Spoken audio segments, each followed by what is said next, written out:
Welcome back. You're still watching Daybreak, and do the tail end of the conversation about the decision by the High Court on the decision by Speaker Wetangula back in 2022 October, saying that Kenya Kwanza was the majority party against Azimio, which had on election night posted more members at that time. They had 171 MPs versus Kenya Kwanza's 165.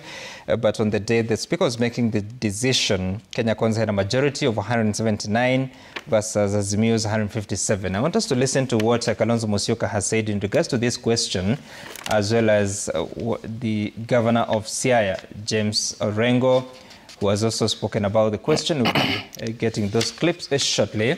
But as we do that, what are Kenyans saying on X at Citizen TV Kenya Sam Gituku? The hashtag to use is Daybreak, Citizen Daybreak rather. Well, I'm told that we have James Orengo first. Let's listen to him. I'm asking my party audience, don't lose this thing that the High Court of Kenya has said that Azimio is the majority party. Don't leave it, because instead of sitting on the table with whoever is in power, the court is giving you what belongs to you. Why are we giving up? Why is Kenya giving up when history and everything is behind you? We don't want career politicians. We have people with convictions. This is what will bring change to Kenya. Don't go to somebody's house and you're given a good meal and then you forget that the next meal will not be the same. So really, Mheshimiwa Njeri, isn't it such a disservice to the Constitution of Kenya that Parliament had such a great opportunity to be independent at the start of the 13th Parliament, and you blew that opportunity because, like Mheshimiwa Kagiri says, you wanted to align with the executive? I think the independence of Parliament is a mirage, Sam. And why I say this is because it narrows down to the personal, individual members of Parliament. Because we can claim that Parliament as an institution is independent. But then I, as Njeri Maina, member for Kirinyaga County, can be influenced not to act in an independent manner anytime I'm voting on the floor, anytime perhaps we have a government agenda. And I think what we hear from Orengo is we've heard other people from Azimio, or quote-unquote ODM, speak, and you can tell they're conflicting statements. And you can tell that it seems that even ODM has not decided yet whether it wants to be in government or out of government. And what I can say is that for Orengo, he's a very senior ranking member of the ODM party. You know, he's been in the trenches since the time when they were fighting for multi-partyism in Kenya. So to hear what he says right now, of course, we have the other side, the people who are happy that now they got CS positions. You know, my good friend Opio, who was a leader at the House, Mbadi, who was very vehemently opposing any Kenya Kwanza policy, who's now running government agenda on treasury and finance. So it's quite interesting, you know, and I say this because Kenya is quite an interesting place to live in. And you see, the Parliament of Kenya does not exist in isolation. So all these political issues, and I must insist, and perhaps maybe the disagreement I have with my colleague is that politicians also do not act in a vacuum. There are procedures that were set in regard to how parties should withdraw from coalitions. Perhaps they were roadblocks that were put intentionally by the people who were then in power. Right. And we cannot also overlook the same. So for me, I think, like I've said, I'm waiting to see what will happen tomorrow, whether they'll be now wanting to take over the majority side, or whether they'll be happy with what they have in government. And how would, let's take the feedback first, then I get to you, Dr. Kenan, on what Kenyans are saying or asking. This is Efokang, you're saying, the High Court ruling effectively nullifies Speaker Wetangula's 2022 decision. However, Kenya Kwanza has already functioned as the majority for over a year. Does this mean all legislative decisions made under KK's majority status were unconstitutional? You can take that down, you respond. Bob Jamwa, the ruling that Azimio is the majority party raises big questions about the breaching of the law by the Speaker, something that shouldn't and can't be ignored. Leaders should be taken to task for their actions. Then Bob Otieno, jump shifting and changing of goalposts each and every time by the ODM party after elections has now costed Azimio being a majority party. And Sawe, you're saying our leaders keep ignoring the people's voice. Kenyans chose an Azimio majority by political defection, stole their mandate. This betrayal weakens democracy. Kenya Kwanza must respect the will of the people and relinquish majority leadership if they respect the law. So, Mheshimiwa Kenan, you can respond to that, but also help us understand how then Parliament would function if you have a majority that is not necessarily aligned to the executive. First of all, I think I disagree with that comment that after elections, parliamentarians must align with the executive. I think that's generally. You heard what she said. No, that's not right. That's not from her. What did you say? That's not what I said. Let me finish. Sorry, we need to clarify this. What did you say? Exactly, that's not what I said. What I said was the parties chose which side they wanted to be on. After what? Because maybe they had been coerced, forced to be in the coalitions were the wine. The minute the election was done, maybe whoever had coerced them had exited and they had a choice. You also said that there was a new president. Can you replay, and parties needed to align with the new reality. No. Okay. Those are not my words. Okay. You said that, Mheshimiwa. No, what is the I talked about coercion and being forced to be in a coalition. It's okay. Well, politicians are free to change their mind at every. But you can replay. It's on record. Okay. I think there are two things. One of the comments actually was saying Parliament's decisions are made by individual members of Parliament. Individual members of Parliament vote individually. I don't think whether there is a platform for parties to vote in Parliament. No, you make an individual decision as a member of Parliament. So the 349 members of the National Assembly make decisions as individual members of Parliament. Of course, you can have your preference. You can have your party affiliation. So I think that comment is not true. So the decisions are all legitimate because they are made by the majority of members of Parliament in the House. Secondly, the Honorable Orengo has talked about career politicians and not people with conviction. And that's a very serious statement. Career politicians, he said, we should not be career politicians, we should be people with convictions. And that is coming from a seasoned senior counsel. What is the problem with that? No. Career politicians, he said we should not be career politicians, but people with conviction. These are two loaded statements. I remember in 2000, the Honorable Orengo had his own party, and he contested. Didn't make an impact until he came back to the ODM fold. I do not want to speak for ODM. Let me just say, that's just a comment.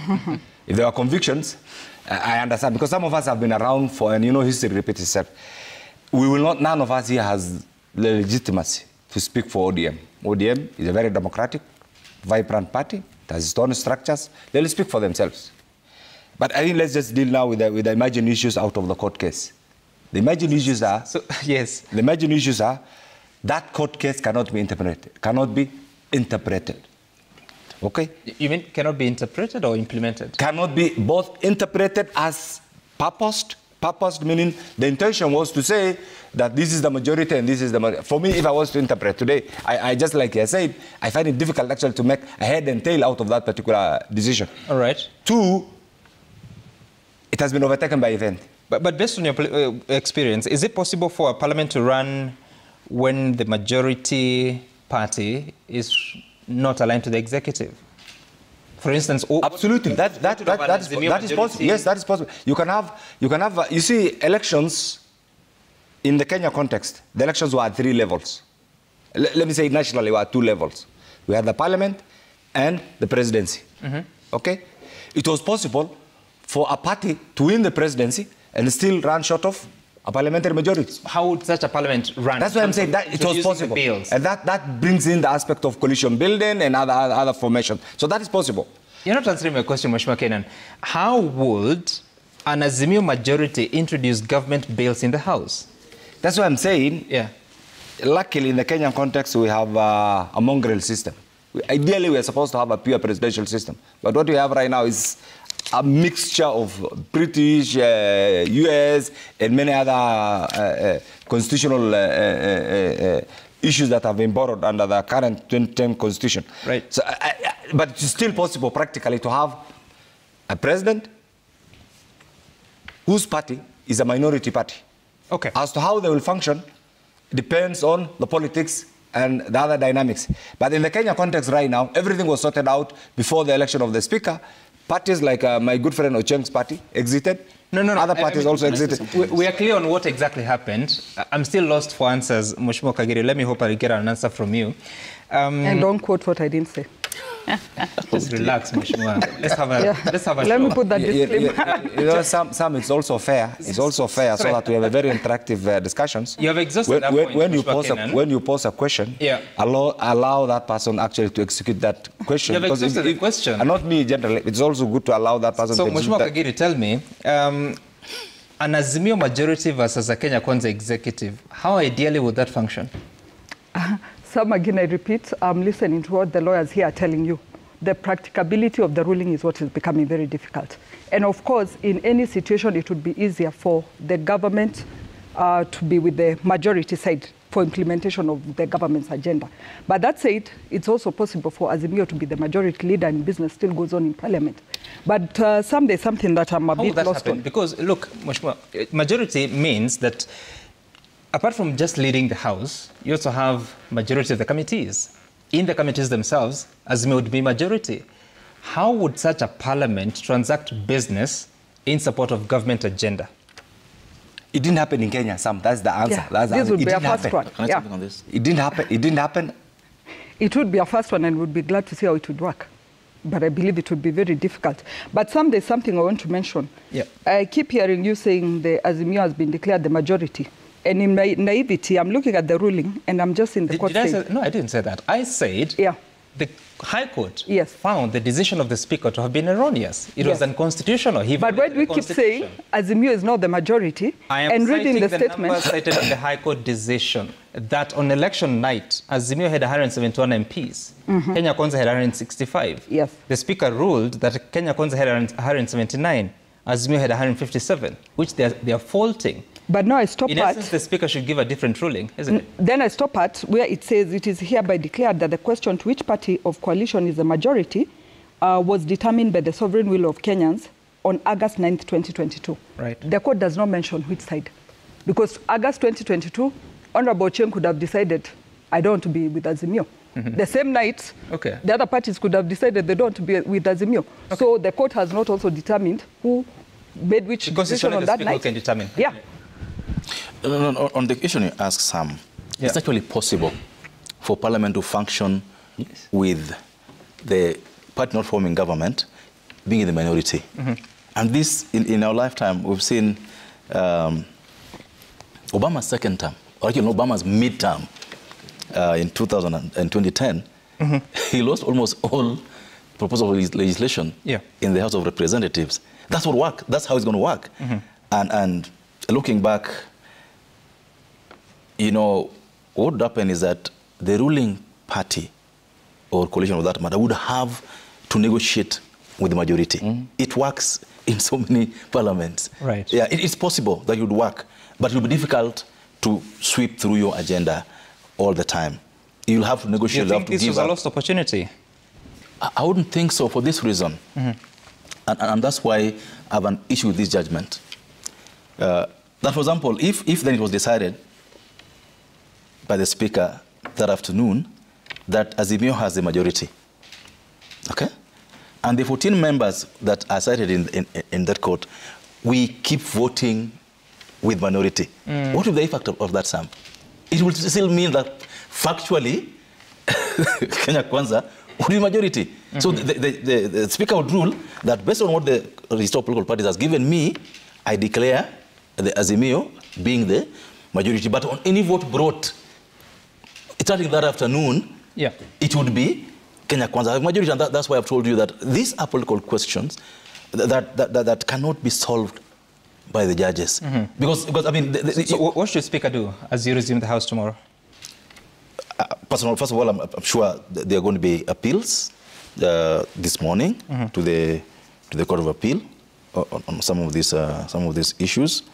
I'm sure he will be served with the judgment of this court. Yep. And we have a legal department in Parliament that will advise on the best way forward. But I want to reiterate the fact that the majority or minority side of Parliament is a factual question that no court can decide and determine and say that we now declare. And that's why the courts could not do so. We now declare as a majority. Sure. They couldn't do that because this is a particular question that has to be decided in Parliament based on what is before the Speaker. Again, lastly, does the majority decision, or rather decision on who majority is, does it run the entire Parliament, or it can change? It can change. It can change. And for example, you see, if what has happened after all these things have happened, if for example, Jubilee says we've left Azimio,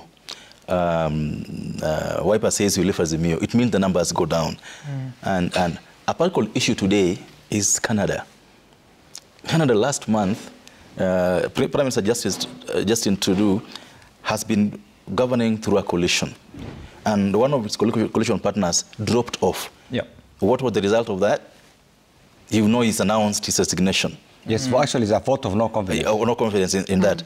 Because of our constitutional framework, that doesn't affect the executive, but that would the effect that once those numbers drop, then one member of Parliament would move the Speaker to take notice of the legal situation based on declarations of parties, and membership, leadership of House would definitely change. Okay. Yeah, it has also happened actually in Germany right now. It's not a full term. It has also happened in Germany right now, where the two leading coalition partners actually disagreed. And fortunately, the structure is well choreographed, and the president actually, they have agreed actually mutually to call for a general election. Correct. Like for now, if ODM with 85 members, for example, convinced other parties within Kenya Kwanza today, and they joined it, and UDA, for example, remained on its own with its, I think, 118 members or 120 members, then we would move the Speaker, tell the Speaker that the membership of the House has changed, and we want a ruling on this matter. This will not go to court. This will have to be the Speaker making a decision. And actually, the mandatory 3 months period to remain in a coalition after the general election has lapsed. Therefore, parties right now can decide to move in whichever direction that they want. All right. We'll leave it to the parliamentarians, and all the best as you resume the House tomorrow. But as we transition, there has been a lot of activity the past few weeks. The president just finished his tour of the north-eastern region, and he had quite a field day on the events in Mandera, Garissa, Wajir, and Isiolo. Let's watch something